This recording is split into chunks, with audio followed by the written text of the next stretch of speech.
काल नेमी का मतलब क्या है? हाँ। काल नेमी का मतलब है कि जो जो नहीं है वो बन के दिखाए। इसका मतलब काल नेमी तो की जो परिभाषा है जी। तो आप ही के करीब खींच रही है चुंबक की तरह। एक योगी के लिए, एक सन्यासी के लिए, एक संत के लिए धर्म और राष्ट्र से बढ़कर के कुछ नहीं हो सकता। यही उसके जीवन का ध्येय होना चाहिए। उसकी व्यक्तिगत प्रॉपर्टी कुछ नहीं होती, धर्म ही उसकी प्रॉपर्टी है, राष्ट्र ही उसका स्वाभिमान है।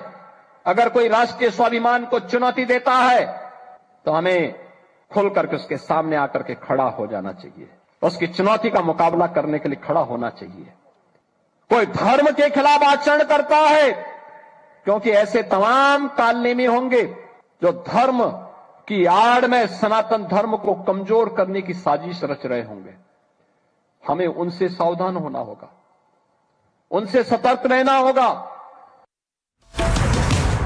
सतर्क रहना होगा सनातन के काल नेमियों से। और आज योगी आदित्यनाथ के इस बयान ने कैसे एक हंगामा मचा दिया है। अब सनातन समाज में काल नेमी कौन है, इसे लेकर आज मैं सबसे बड़ी बहस कर रही हूं। और मेरे साथ खुद शंकराचार्य अभिमुक्तेश्वरानंद जुड़ रहे हैं, मेरे साथ जुड़ रहे हैं जगत गुरु रामभद्राचार्य, क्योंकि वो सीधे कहते हैं कि अभिमुक्तेश्वरानंद शंकराचार्य नहीं है। लेकिन मैं सबसे पहले, अगर अभिमुक्तेश्वरानंद जी मुझे सुन पा रहे हैं, स्वामी जी मैं आपसे पूछ रही हूं, आज योगी आदित्यनाथ ने कालनेमी पर बात कही है, उन्होंने कालनेमी का जिक्र किया है। कौन है ये कालनेमी, आपको क्या लग रहा है, क्या बोलना चाह रहे हैं? बात यह है कि एक राजनेता को, जो मुख्यमंत्री है, वो शिक्षा की बात नहीं करता, वो स्वास्थ्य की बात नहीं करता, वो लॉ एंड ऑर्डर की बात नहीं करता, वो अपने प्रदेश की तरक्की के बारे में बात नहीं करता, वो कालनेमी और धर्म के बारे में ज़्यादा बात करता है। ये कहाँ तक उचित है? मुख्यमंत्री को अपने प्रदेश की खुशहाली के बारे में प्रयास करना चाहिए और चर्चा करना चाहिए। धर्म का काम आप तो योगी जी पर सवाल उठा रहे हैं, मतलब सीधे सीधे मुख्यमंत्री पर सवाल उठा रहे हैं आप। कालनेमी का मतलब क्या है? हाँ। कालनेमी का मतलब है कि जो जो नहीं है वो बन के दिखाए। तो जब आप राजनेता हो, मुख्यमंत्री बने हो, तो फिर धार्मिक बनने का प्रयास क्यों कर रहे हो? अपने आप को धर्माचार्य क्यों दिखा रहे हो? कालनेमी तो वही सिद्ध होते हैं। कोई व्यक्ति एक समय में एक ही चीज़ हो सकता है, दो तो नहीं हो सकता। तो आप जो है, जब राजनेता हो और मुख्यमंत्री के पद पर बैठे हुए हो, दूसरे टर्म में भी बैठे हुए हो, तो फिर धर्माचार्य बनने का प्रयास आप क्यों कर रहे हो?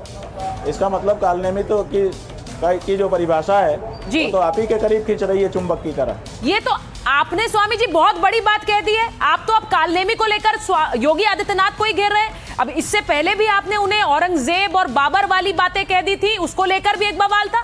आप एक बार फिर हमला कर रहे हैं उन पर। भाई बाबर अकबर हमने बिना कारण नहीं कहा। जब हमने देखा, देखिए हम जब से पैदा हुए हैं, हमको इतिहास पढ़ाया गया भारत में, ये बताया गया कि औरंगजेब बहुत खराब था। हमने पूछा क्यों खराब था? उसने हमारे मंदिर और हमारी मूर्तियों को तोड़ दिया। तो हमारे मन में ये छवि बन गई कि जो मंदिर और मूर्ति तोड़े वो औरंगजेब और वो बड़ा खराब। अब जब हम बड़े हुए, बड़े होकर के जब हम अपने आँखों से हमने किसी को मंदिर और मूर्ति तोड़ते देखा, तो हम क्या समझेंगे? यही समझेंगे ना, यही औरंगजेब है। तो वही हमने कहा, इसमें क्या गड़बड़ है? आप जो बात कह रहे हैं, ये बड़ी खबर यहाँ माइक ऑन है पर बन रही। मैं अपने दर्शकों को बताऊं कि अभिमुक्तेश्वरानंद जी जो कह रहे हैं, जगत गुरु जी जुड़े हुए हैं हमारे साथ। जगत गुरु जी बहुत स्वागत आपका। मैं आपको बताऊं कि अभिमुक्तेश्वरानंद जी सीधे कालनेमी वाला जो बयान योगी आदित्यनाथ ने दिया, उसे लेकर अब योगी आदित्यनाथ को ही घेर रहे हैं, वो मुख्यमंत्री को घेर रहे हैं, सवाल उठा रहे हैं। योगी आदित्यनाथ मेरे स्नेह भाजन है, मेरे छोटे भाई हैं, और उनकी कथन रहनी और करनी में अंतर नहीं है। किसी प्रकार का उस व्यक्ति के चरित्र में लांछन नहीं आया। उसमें यदि कोई हुमायूं और औरंगजेब कहे तो किसी भी सुधी व्यक्ति को सहन नहीं होगा। और जिसके लिए कालनेमी उन्होंने कहा ना, वो व्यक्ति तो इतना धृष्ट है, उसने मेरे लिए कह दिया कि वे विकलांग हैं, उन्हें संन्यास लेने का अधिकार नहीं, उसको स्वयं ज्ञान नहीं। और वो वास्तव में यह व्यक्ति शंकराचार्य भी नहीं है। सोचिए बाप, कोर्ट में भी प्रकरण चल रहा है और अमावस्या के दिन ये रथ पर चढ़ करके गंगा के तट पर जा रहा है स्नान करने। कितनी अशास्त्रीय बात हुई। मैं आप ही का सवाल लेकर जा रही हूं। अभी मुक्तेश्वरानंद जी के पास। रामभद्राचार्य जी, स्वामी जी आपको शंकराचार्य नहीं मानते हैं, वो खुलकर कह रहे हैं आप शंकराचार्य नहीं है, इस पर क्या कहेंगे? अरे भाई, वो मोदी जी के मित्र हैं और योगी जी के सगे संबंधी हैं, वो तो कहेंगे ही। उनसे हमको तो आशा नहीं, आपको कहाँ से आशा थी, आपको कहाँ से आश्चर्य हो रहा है, वो तो कहेंगे ही। अच्छा, मुझे आश्चर्य नहीं होना चाहिए।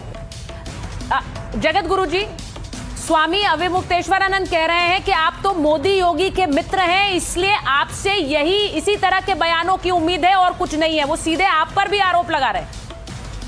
नहीं, मैं किसी का मित्र नहीं हूं। जो शास्त्र के विरुद्ध बोलेगा उसके विरुद्ध मैं बोलूंगा, जो शास्त्र के विरुद्ध आचरण करेगा बल्कि उसके विरुद्ध मैं बोलूंगा।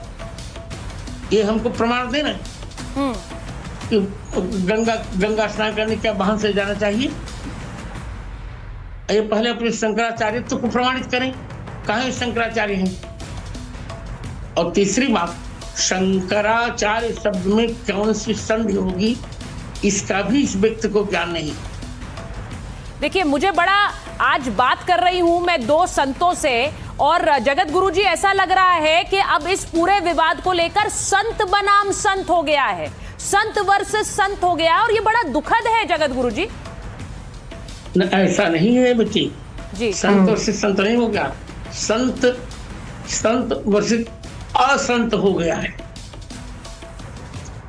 संत संत से लड़ता ही नहीं, संत शास्त्र के विरुद्ध करता ही नहीं। इन्होंने जो किया है वो शास्त्र के विरुद्ध किया है, मर्यादा के विरुद्ध किया है, इसलिए इनको दंड मिला है। मैं स्वामी जी से पूछ लेती हूं, अविमुक्तेश्वरानंद जी, वो अब ये बड़ा साफ हो गया है कि दो संत आमने सामने हैं। योगी आदित्यनाथ को क्या आप संत मानते हैं? मैं क्या कहूं कि इसमें एक तीसरे संत भी हैं, लेकिन आप अब उनको सीधे अटैक कर रहे हैं, इसलिए मैं पूछ रही हूं, क्या आप उन्हें संत मानते हैं? योगी जी जब तक गद्दी पर बैठे थे बिल्कुल संत थे, नाथ संप्रदाय के योगी थे। जब से उन्होंने भारतीय जनता पार्टी ज्वाइन करके मुख्यमंत्री पद संभाल लिया, वो मुख्यमंत्री हैं, राजनेता हैं।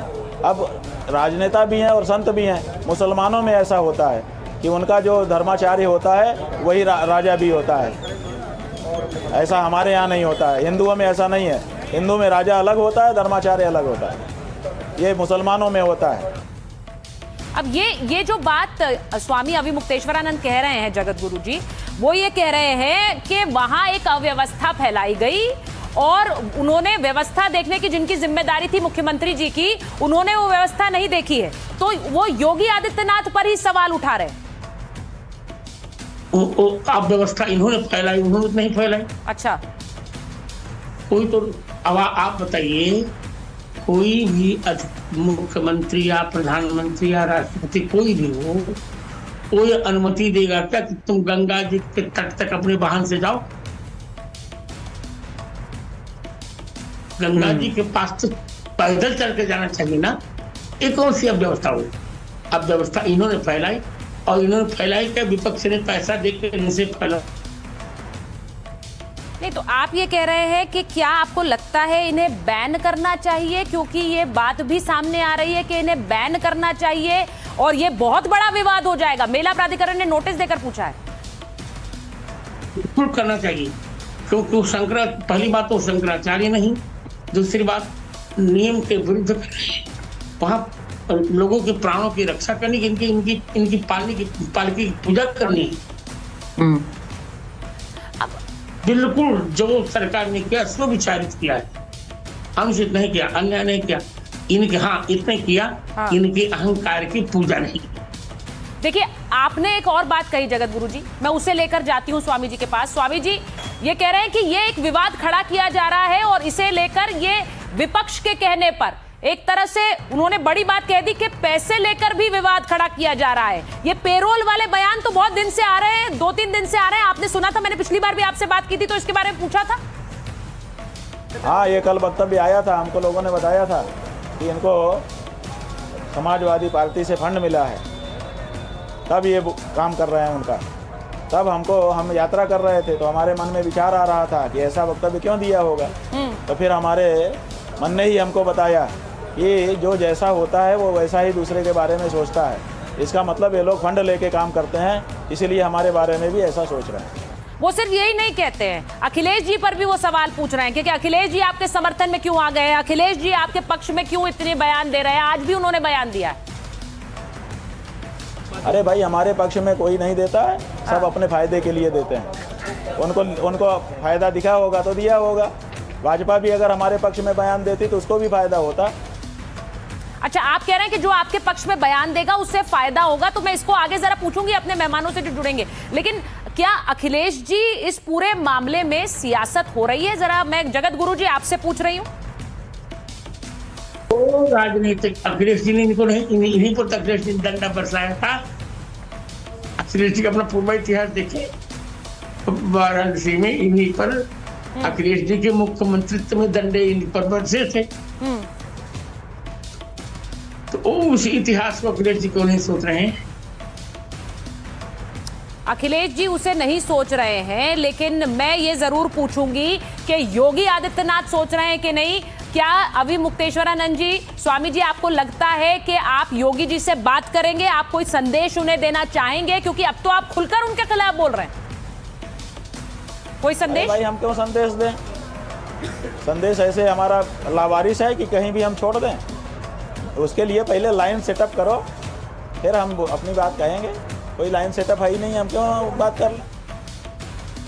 कोई लाइन सेटअप नहीं है कह रहे हैं स्वामी अविमुक्तेश्वरानंद, जिन्होंने मुझसे पिछली बार जब बात की थी तो उन्होंने कहा था कि हम इंतजार कर रहे थे लेकिन किसी का फोन नहीं आया, हमारा स्नान नहीं हुआ। कल बसंत पंचमी का स्नान होना है, उससे पहले आज एक बार फिर उन्होंने योगी आदित्यनाथ पर सवाल उठाए। जगत गुरु जी कह रहे हैं योगी आदित्यनाथ बिल्कुल सही कह रहे हैं। मुझे बस ये कहना है कि संत बनाम संत की ये लड़ाई अब कहां जाएगी हमें नहीं पता है। बहुत बहुत धन्यवाद मैं आप दोनों का कर रही हूं कि